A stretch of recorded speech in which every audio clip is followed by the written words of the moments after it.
Extensive changes to the process of filing for protection orders took effect last week, meant to help make the process easier for victims of domestic violence. Jessica Perez joins us live to explain. Hello, Jessica.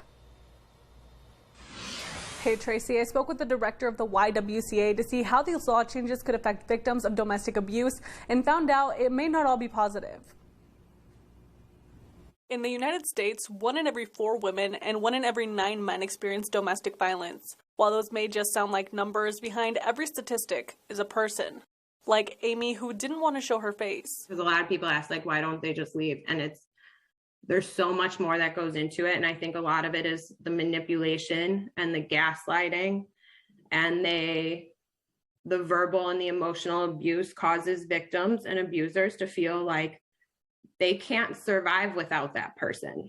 According to Yakima Police, domestic violence continues to grow, with over 2,000 cases in the last year. About half of them were verbal abuse calls. Not everyone leaves or presses charges. Victims need to be mentally and emotionally ready to make that move, because I know that's why I never moved forward or pressed charges. But for victims seeking protection from their abuser, new changes meant to streamline the process took effect July 1st. What the law changes do is file the 6 different civil protection order types under one branch and make the process to file for them more uniform across the board, so there's no confusion on how to file in different courts. Another large change is adding coercive control to the definition of domestic violence. Executive Director of the YWCA, Sherry Kilty, tells me this could help expand when someone can file for a protection order. Well, I do think it can be a positive thing that now that can be considered differently than in the past.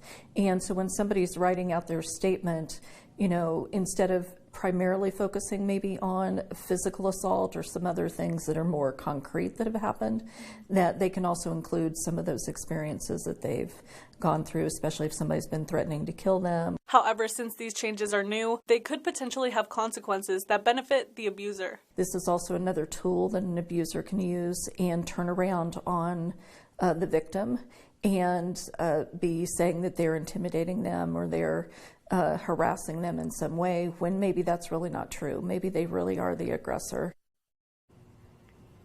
More changes take effect January 1st of next year. To learn more about them and what the county prosecutor says these changes will do for courts, watch NBC Right Now at 6. Jessica Perez, NBC Right Now.